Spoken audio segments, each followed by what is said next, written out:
So let's see here.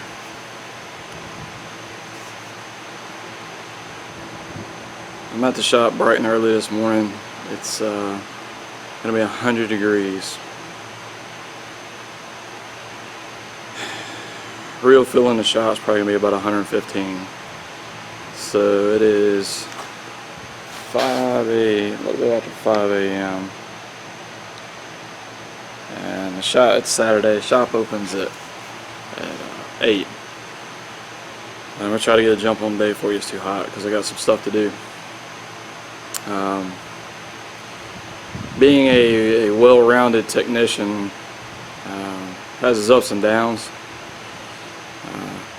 If you can do a little bit of everything, then when there's nothing to do but something that's difficult, then you have work to do. However, if you can do the difficult work, then you have work to do. And case in point.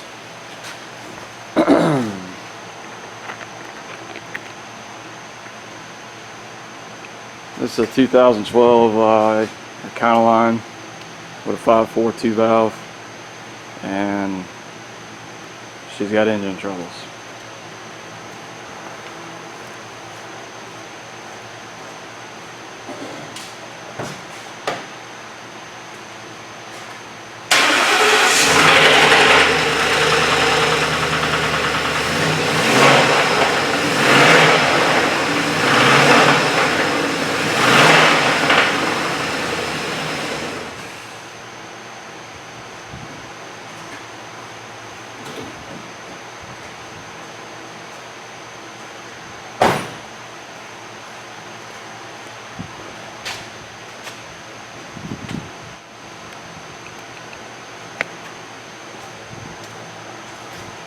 So today's project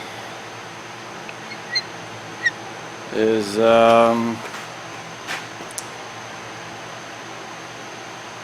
gonna pull this motor out. We got a reman unit coming. Won't be here till probably Tuesday, but it's just gonna be hot and nasty and humid, and so we'll get a jump on it. Hopefully we'll get a good bit done before 8 o'clock. We've got 2 hours and 45 minutes to put a dent in it before we open.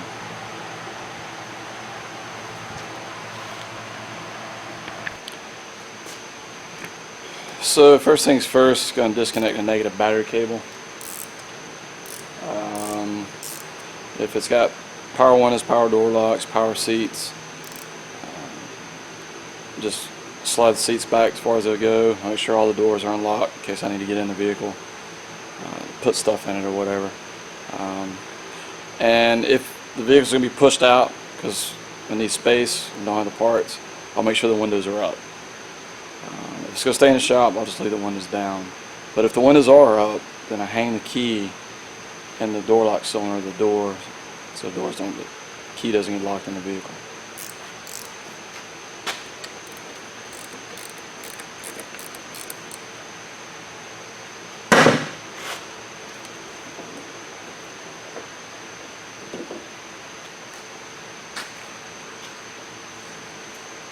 And then next we're going to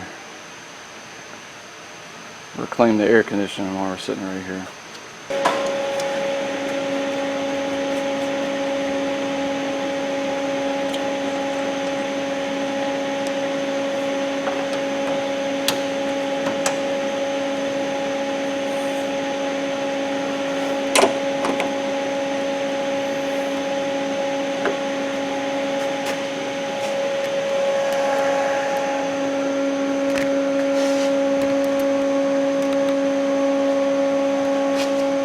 This machine's pretty simple to operate.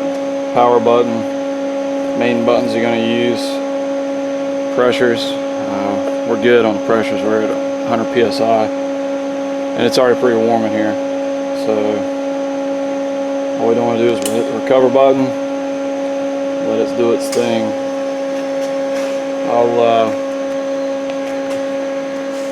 One thing I've got to do is this is the amount of oil pulled out. So I just emptied it. So I'll make a note how much oil comes out of there so I can put it back in the vehicle. And still in a clearing, but we're not going to worry about that, so we'll skip that step. And that's oil and dye to put back in and go back together. So the very next thing to do is with the doghouse cover. So we'll get the doghouse cover off, and then that'll give us a lot of room. You know, we need to get some bolts and stuff in the bell housing in the back, but it'll give us a lot of light, especially when we've got the vehicle in the air. We'll be able to see a little better. It's dark enough in the shop already.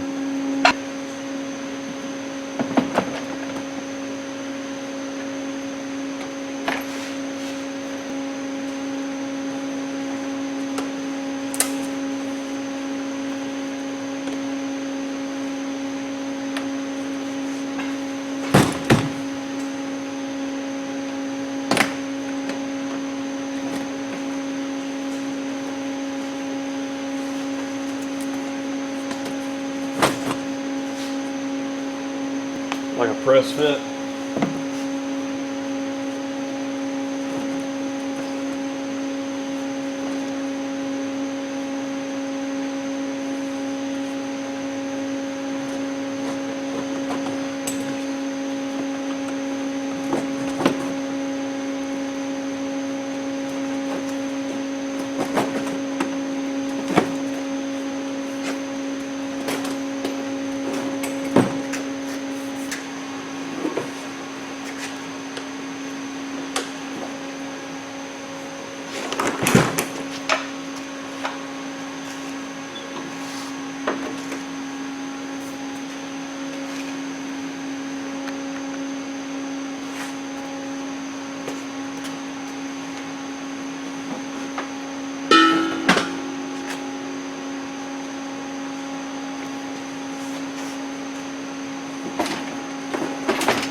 So that opens up quite a bit. You can see everything in there. We can even get to the exhaust manifold bolt, the top one from up here. We're not going to do anything in here until we're pretty far along in the process. One of the keys to working efficiently is to let things like this do it on its own while you're doing other stuff. So like the next step, you know, you just want to start tearing and grinding. So, you know, you drain the antifreeze, start ripping this front off of this thing. However, my next step is going to be to lift the vehicle and go ahead and do everything underneath. Bell housing bolts, torque converter nuts, motor mounts, exhaust, all that stuff before I drain any fluids, because if you do the fluids first, it's a mess. I mean, you'll just take a bath while you're underneath the truck the whole time. So I'm going to get it up in the air now.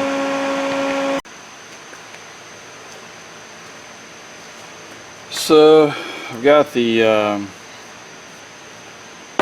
vehicle in neutral. All vehicles that are in my bay, in a lift bay, are always in neutral. In case you got to push them, you're going to move them back and forth. And I'm getting ready to lift it, but before I do, I've just disconnected the AC machine. I want to crack a line and make, you know, just get it opened up, because if you don't, it'll build pressure back up again. And that's a bad thing. So, I mean, it'll build pressure immediately. This thing has pressure on it already.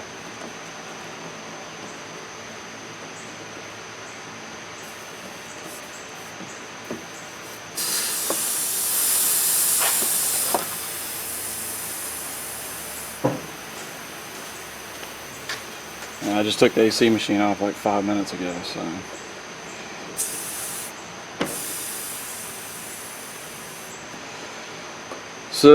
you can imagine after a couple of hours, on a 100-degree day, what this thing will look like.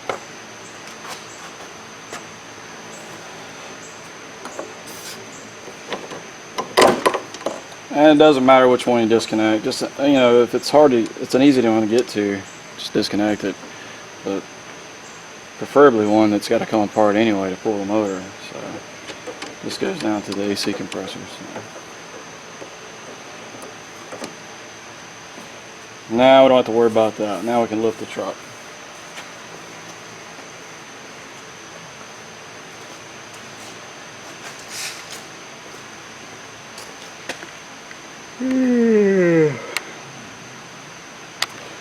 I say we can. I think this lift will lift this truck. It's one of these old in-ground lifts. Real cream puff. So I'm by myself, and the easiest way to roll a vehicle, especially when you're by yourself, is to roll the tire. So let's see if I can move this thing.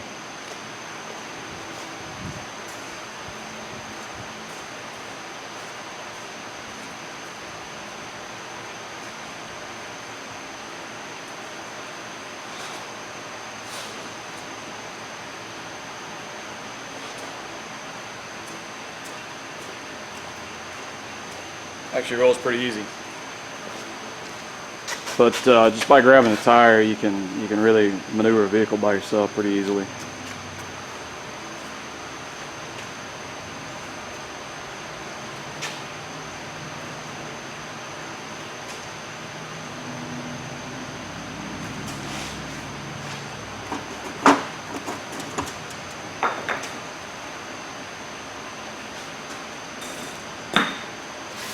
So this lift doesn't have any locks on the arms, so I'll go ahead and lift the lift up pretty high before I even begin to set the arms on trucks and vans, just to get them close so it's easier to spot. So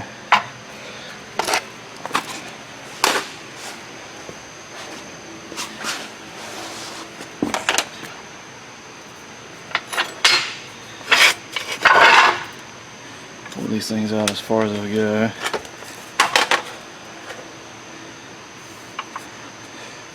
And then you gotta watch out for aftermarket stuff. They've got a bunch of crap under here. You won't crush that between the frame and the lift arm. So it should be good there.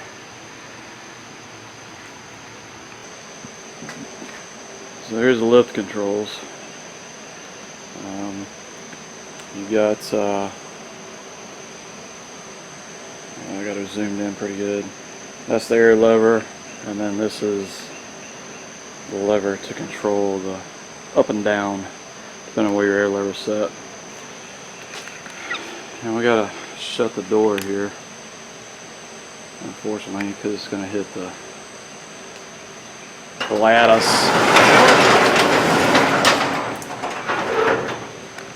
Alright, so that should be good enough. Let's send this thing up and away.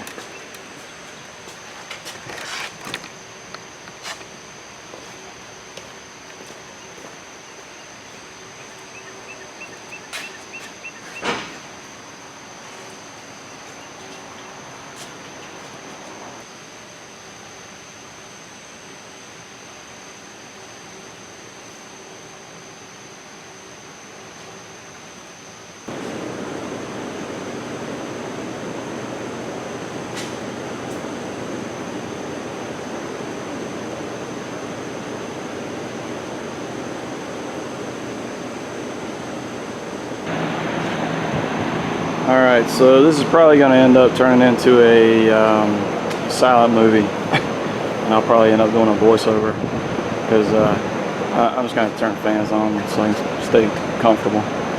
But this is what I was talking about. You know, I got the vehicle in the air, the radiator and everything's still in it, and you know, everything's nice and clean and dry. It's actually, you know, it's really nice under here. It's not too bad. So I'll be able to do everything underneath without, you know, just getting too messy. There's the old nail in the coffin for the engine. Just a completely inferior oil filter. The wrong oil filter at that. It's way too small. It just makes no sense when people try to save money on filters and then end up spending thousands on an engine. All right, so the very next step I'm going to do is I take the torque converter nuts off. There's nothing in my way. I don't have anything hanging down because I've got to come up here and I've got to turn the engine, and then access the torque converter nuts. So I'm going to go ahead and pop those off, get that done, and then I'll take the starter off, the exhaust off, the motor mounts, all the bell housing bolts I can get, and then we'll be done under here. Everything else I'll do up top.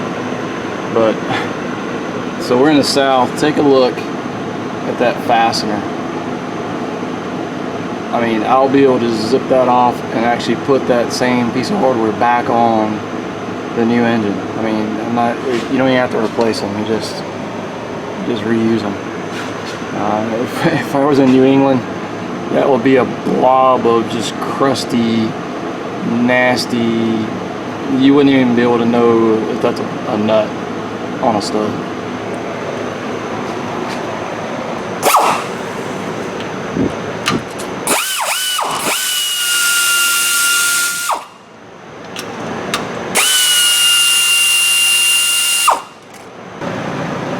So there's a couple ways to get these torque converter nuts out. Just rubber access plug comes out right here, and I've just got a 14mm socket on it, or 9/16, and I'll spin all the crank over until I get to all four of the nuts, and I'll just zip them out through this little access hole here.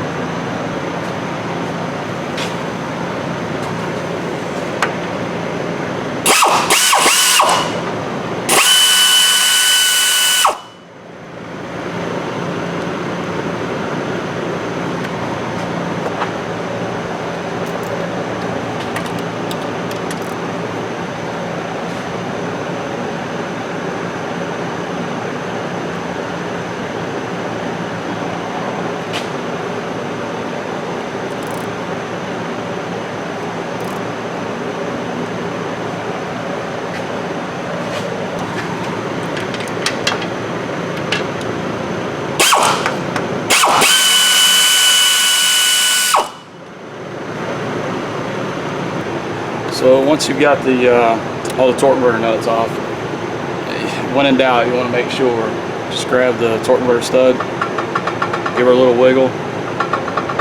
That's what you want to hear. Also, when you go back in, you get this thing all back together and you can't wiggle this torque converter, stop.